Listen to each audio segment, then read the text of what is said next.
जय श्री राधे कृष्ण। आप सभी का हमारे YouTube चैनल पे बहुत बहुत स्वागत है।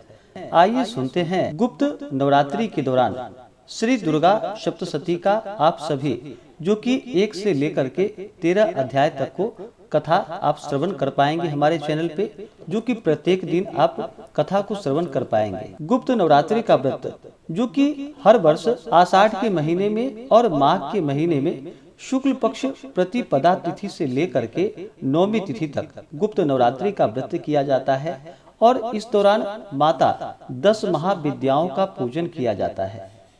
नवरात्रि का व्रत वर्ष में 4 बार मनाया जाता है, 2 प्राकट्य नवरात्रि के रूप में और 2 गुप्त नवरात्रि के रूप में। प्राकट्य नवरात्रों में जो कि माता दुर्गा के 9 स्वरूपों का पूजन किया जाता है, चैत्र के महीने में और आश्विन के महीने में जो कि शुक्ल पक्ष प्रतिपदा तिथि से लेकर के 9वीं तिथि तक, इस दौरान माता दुर्गा के 9 स्वरूपों का पूजन किया जाता है। और आषाढ़ तथा माघ के महीने में शुक्ल पक्ष प्रतिपदा तिथि से लेकर के 9वीं तिथि तक माता 10 महाविद्याओं का पूजन किया जाता है।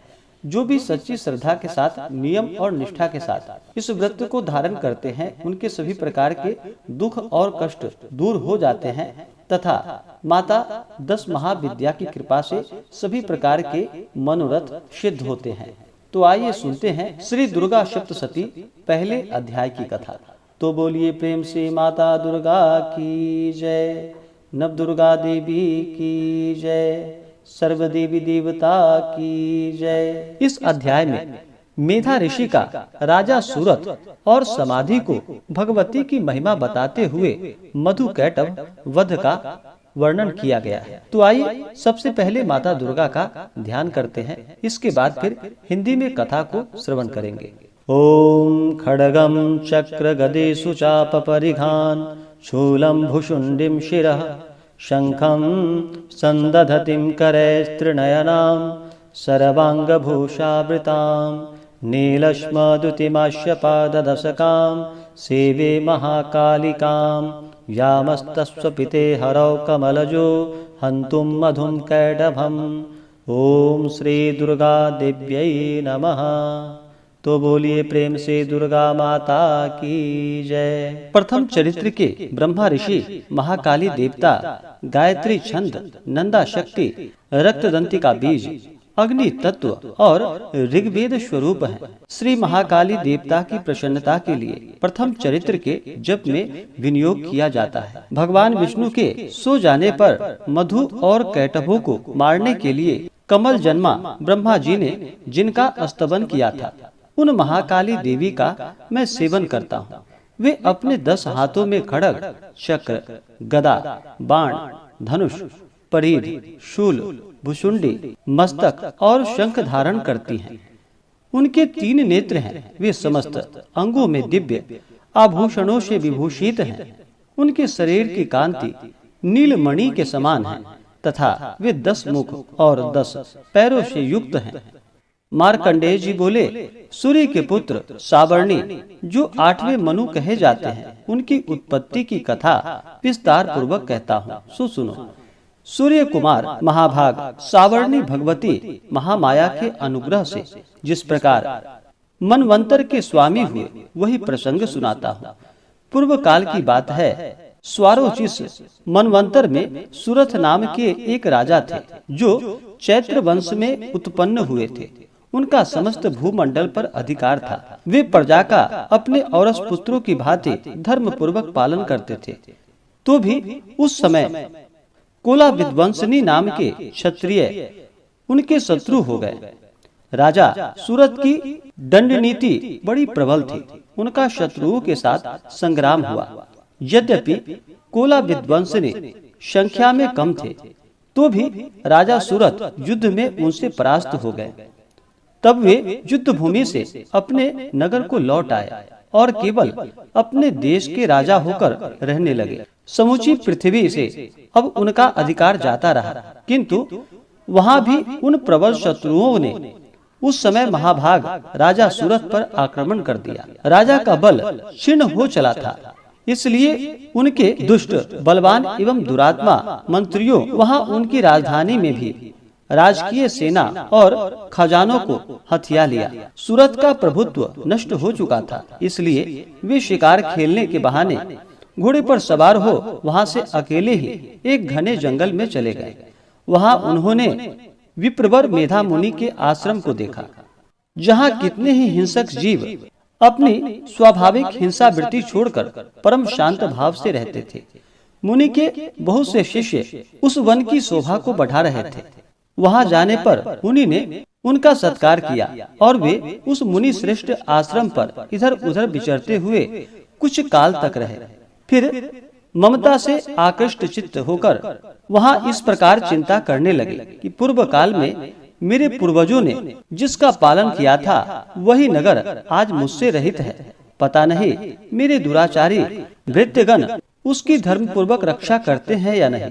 जो सदा मद की वर्षा करने वाला और सूरवीर था, वह मेरा प्रधान हाथी अब शत्रुओं के अधीन होकर न जाने किन भोगों को भोगता होगा।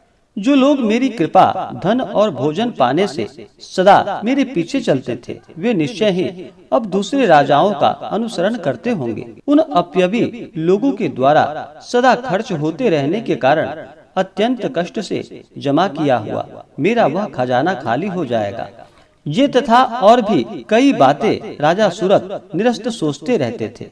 एक दिन उन्होंने वहां विप्रवर मेधा के आश्रम के निकट एक वैश्य को देखा और उसने पूछा, भाई तुम कौन हो? यहाँ तुम्हारे आने का क्या कारण है? तुम क्यों शोकाग्रस्त और अनमने से दिखाई देते हो? राजा सूरत का यह प्रेम पूर्वक कहा हुआ वचन सुनकर वैश्य ने विनीत भाव से उन्हें प्रणाम करके कहा। वैश्य बोला, राजन, मैं धनियों के कुल में उत्पन्न एक वैश्य हूँ। मेरा नाम समाधि है। मेरी दुष्ट स्त्री पुत्रों ने धन के लोभ से मुझे घर से बाहर निकाल दिया है। मैं इस समय धन, स्त्री और पुत्रों से वंचित हूँ। मेरे विश्वसनीय बंधुओं ने मेरा ही धन लेकर मुझे दूर कर दिया है, इसलिए दुखी होकर मैं वन में चला आया हूँ। यहाँ रहकर मैं इस बात को नहीं जानता कि मेरे पुत्रों की, स्त्री की और स्वजनों की कुशल है या नहीं। इस समय घर में वे कुशल रहते हैं अथवा उन्हें कोई कष्ट है। वे मेरे पुत्र कैसे हैं? क्या वे सदाचारी हैं अथवा दुराचारी हो गए हैं? राजा ने पूछा, जिन लोभी स्त्री पुत्र आदि ने धन के कारण तुम्हें घर से निकाल दिया, उनके प्रति तुम्हारे चिंता में इतना स्नेह का बंधन क्यों है? वैश्य बोला, आप मेरे विषय में जैसी बातें कहते हैं वह सब ठीक है, किंतु क्या करूं, मेरा मन निष्ठुरता नहीं धारण करता। जिन्होंने धन के लोभ में पड़कर पिता के प्रति स्नेह, पति के प्रति प्रेम तथा आत्मीय जन के प्रति अनुराग को तिलांजलि दे मुझे घर से निकाल दिया है, उनके प्रति मेरे हृदय में इतना स्नेह है। महामते, गुणहीन बंधुओं के प्रति भी जो मेरा चित्त इस प्रकार प्रेम मग्न हो रहा है, यह क्या है? इस बात को मैं जानकर भी नहीं जान पाता। इसके लिए मैं लंबी सांसें ले रहा हूँ और मेरा हृदय अत्यंत दुखित हो रहा है।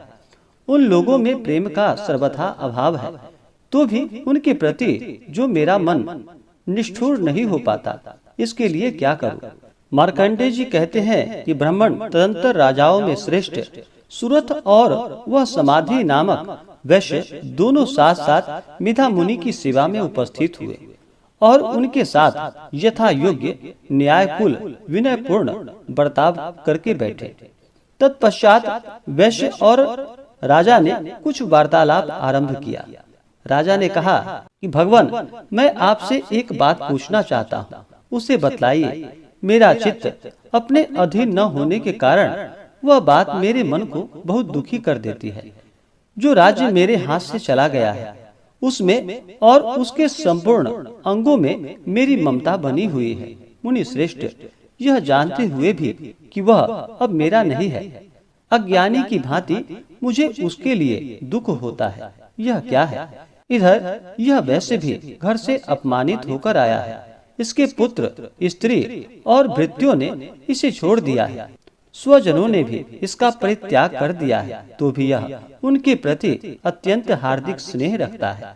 इस प्रकार यह तथा मैं दोनों ही बहुत दुखी हैं, जिसमें प्रत्यक्ष दोष देखा गया है, उस विषय के लिए भी हमारे मन में ममता जनित आकर्षण पैदा हो रहा है। महाभाग, हम दोनों समझदार हैं, तो भी हम में जो मोह पैदा हुआ है यह क्या है? विवेक शून्य पुरुष की भांति मुझ में और इसमें भी यह मूढ़ता प्रत्यक्ष दिखाई देती है। ऋषि बोले कि महाभाग, विषय मार्ग का ज्ञान सब जीवों को है, इसी प्रकार विषय भी इसके लिए अलग अलग है। कुछ प्राणी दिन में नहीं देखते और दूसरे रात में नहीं देखते, तथा कुछ जीव ऐसे हैं जो दिन और रात्रि में भी बराबर ही देखते हैं। यह ठीक है कि मनुष्य समझदार होता है, किंतु केवल वे ही ऐसा नहीं होते। पशु, पक्षी और मृग आदि सभी प्राणी समझदार होते हैं। मनुष्यों की समझ भी वैसी ही होती है जैसी उन मृग और पक्षियों की होती है। यह तथा अन्य बातें भी प्रायः दोनों के समान हैं। समझ होने पर भी इन पक्षियों को तो देखो, ये स्वयं भूख से पीड़ित होते हुए भी मोहवश बच्चों की चोंच में कितने चाव से अन्न के दाने डाल रहे हैं। नर श्रेष्ठ, क्या तुम नहीं देखते कि ये मनुष्य समझदार होते हुए भी लोभवश अपने किए हुए उपकार का बदला पाने के लिए पुत्रों की अभिलाषा करते हैं? यद्यपि उन सब में समझ की कमी नहीं है, तथापि वे सांसारिक स्थिति, जन्म मरण की परंपरा बनाए रखने वाले भगवती महामाया के प्रभाव द्वारा ममता बस भंवर से युक्त मोह के गहरे गर्त में गिराए गए हैं। इसलिए इसमें आश्चर्य नहीं करना चाहिए। जगदीश्वर भगवान विष्णु की योग निद्रा रूपा जो भगवती महामाया है, उन्हीं से यह जगत मोहित हो रहा है। वे भगवती महामाया देवी ज्ञानियों के भी चित्त को बलपूर्वक खींचकर मोह में डाल देती हैं। वे ही इस संपूर्ण चराचर जगत की सृष्टि करती हैं, तथा वे ही प्रसन्न होने पर मनुष्यों को मुक्ति के लिए वरदान देती हैं। वे ही परा विद्या, संसार बंधन और मोक्ष की हेतुभूता सनातनी देवी तथा संपूर्ण ईश्वरों की भी अधीश्वरी है। राजा ने पूछा कि भगवान, जिन्हें आप महामाया कहते हैं, वे देवी कौन हैं? ब्राह्मण, उनका आविर्भाव कैसे हुआ तथा उनके चरित्र कौन कौन हैं? ब्रह्म वेत्ताओं में श्रेष्ठ महर्षि उन देवता का जैसे प्रभाव हो, जैसा स्वरूप हो और जिस प्रकार प्रादुर्भाव हुआ हो, वह सब मैं आपके मुख से सुनना चाहता हूँ। ऋषि बोले, राजन, वास्तव में तो वे देवी नित्य रूपा ही हैं। संपूर्ण जगत उन्हीं का रूप है तथा उन्होंने समस्त विश्व को व्याप्त कर रखा है, तथापि उनका प्राकट्य अनेक प्रकार से होता है। वह मुझसे सुनो। यद्यपि वे नित्य और अजन्मा हैं, तथापि जब देवताओं का कार्य सिद्ध करने के लिए प्रकट होती हैं, उस समय लोक में उत्पन्न हुई कहलाती हैं। कल्प के अंत में जब संपूर्ण जगत एक कार्णव में निमग्न हो रहा था और सबके प्रभु भगवान विष्णु शेषनाग की सैया बिछाकर योग निद्रा का आश्रय ले सो रहे थे, उस समय उनके कानों के मैल से दो भयंकर असुर उत्पन्न हुए, जो मधु और कैटव के नाम से विख्यात थे। वे दोनों ब्रह्मा जी का वध करने को तैयार हो गए। भगवान विष्णु के नाभि कमल में विराजमान प्रजापति ब्रह्मा जी ने जब उन दोनों भयानक असुरों को अपने पास आया और भगवान को सोया हुआ देखा, तब एकाग्र चित्त होकर उन्होंने भगवान विष्णु को जगाने के लिए उनके नेत्रों में निवास करने वाली योग निद्रा का स्तवन आरंभ किया, जो इस विश्व की अधीश्वरी, जगत को धारण करने वाली, संसार का पालन और संहार करने वाली तथा तेजः स्वरूप भगवान विष्णु की अनुकंपा शक्ति है। उन्हीं भगवती निद्रा देवी की भगवान ब्रह्मा स्तुति करने लगे। ब्रह्मा जी ने कहा कि देवी, तुम ही स्वाहा, तुम ही स्वधा और तुम ही वशटकार हो। स्वर भी तुम्हारे ही स्वरूप है। तुम ही जीवन दायिनी सुधा हो। नित्य अक्षर प्रणव में अकार, उकार, मकार इन तीन मात्राओं के रूप में तुम्हें स्थित हो, तथा इन तीन मात्राओं के अतिरिक्त जो बिंदु रूपा नित्य अर्ध मात्रा है, जिनका विशेष रूप से उच्चारण नहीं किया जा सकता, वह भी तुम ही हो। देवी, तुम ही संध्या, सावित्री, तथा परम जननी हो। देवी, तुम ही इस विश्व ब्रह्मांड को धारण करती हो। तुमसे ही इस जगत की सृष्टि होती है, तुम ही से इसका पालन होता है और सदा तुम ही कल्प के अंत में सबको अपना ग्रास बना लेती हो। जगन्मयी देवी, इस जगत की उत्पत्ति के समय तुम सृष्टि रूपा हो, पालन काल में स्थित रूपा हो तथा कल्पांत के समय संहार रूप धारण करने वाली हो। तुम ही महाविद्या, महामाया, महामेधा, महास्मृति, महामोह रूपा महादेवी और महासुरी हो। तुम ही तीनों गुणों को उत्पन्न करने वाली सबकी प्रकृति हो। भयंकर काल रात्रि, महारात्रि और मोह रात्रि भी तुम ही हो। तुम ही श्री, तुम ही ईश्वरी, तुम ही हिरी, तुम ही बोध स्वरूपा बुद्धि हो। लज्जा, पुष्टि, तुष्टि, शांति और क्षमा भी तुम ही हो।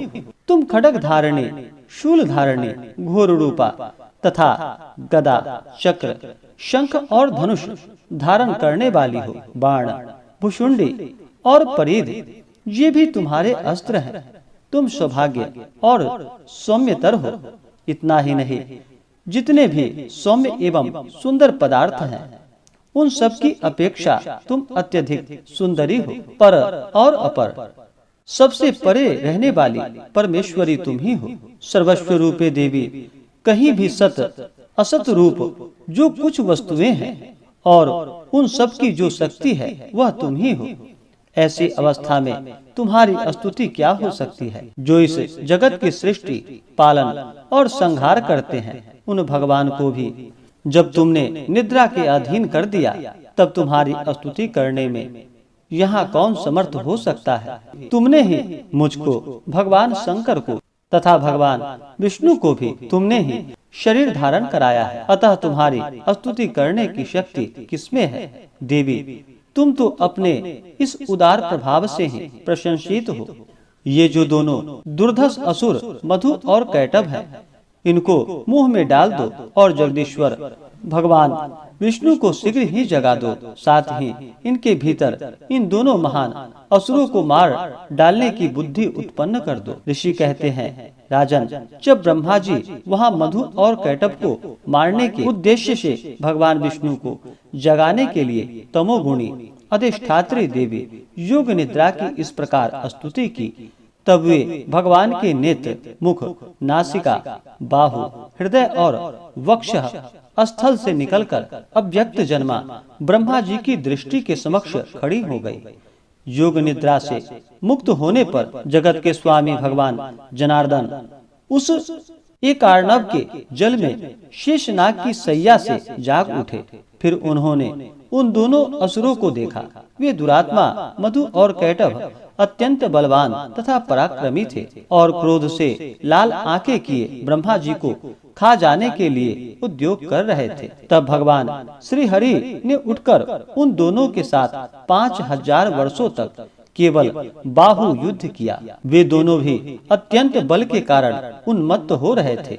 इधर महामाया ने भी उन्हें मोह में डाल रखा था, इसलिए वे भगवान विष्णु से कहने लगे, हम तुम्हारी वीरता से संतुष्ट हैं, तुम हम लोगों से कोई वर मांगो। श्री भगवान बोले, यदि तुम दोनों मुझ पर प्रसन्न हो तो अब मेरे हाथों से मारा जाओ।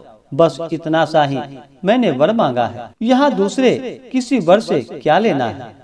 ऋषि कहते हैं, इस प्रकार धोखे में आ जाने पर जब उन्होंने संपूर्ण जगत में जल ही जल देखा, तब कमल नयन भगवान से कहा, जहाँ पृथ्वी जल में डूबी हुई ना हो, जहाँ सूखा स्थान हो, वही हमारा वध करो। ऋषि कहते हैं, तब तथास्तु कहकर शंख, चक्र और गदा धारण करने वाले भगवान उन दोनों के मस्तक अपनी जांग पर रखकर चक्र से काट डाले।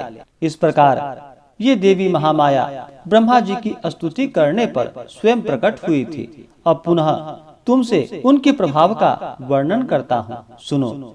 इस प्रकार से श्री मार्कंडेय पुराण सावर्णिक मनमंत्र की कथा के अंतर्गत देवी महात्म्य में पहला अध्याय पूरा हुआ। तो बोलिए प्रेम से दुर्गा माता की जय, महाकाली, महालक्ष्मी, महासरस्वती माता की जय। ऐसे ही ज्ञानवर्धक जानकारियाँ प्राप्ति के लिए या आगे के अध्याय को सुनने के लिए हमारे इस चैनल पे अगर आप नए हैं तो चैनल को लाल बटन दबा करके सब्सक्राइब करें, साथ में बेल आइकन घंटी को दबाएं ताकि मेरे वीडियो का नोटिफिकेशन आपको समय से मिलता रहे। वीडियो को लाइक करें, शेयर करें। सुखी रहें और स्वस्थ रहें। जय श्री राधे कृष्ण। धन्यवाद।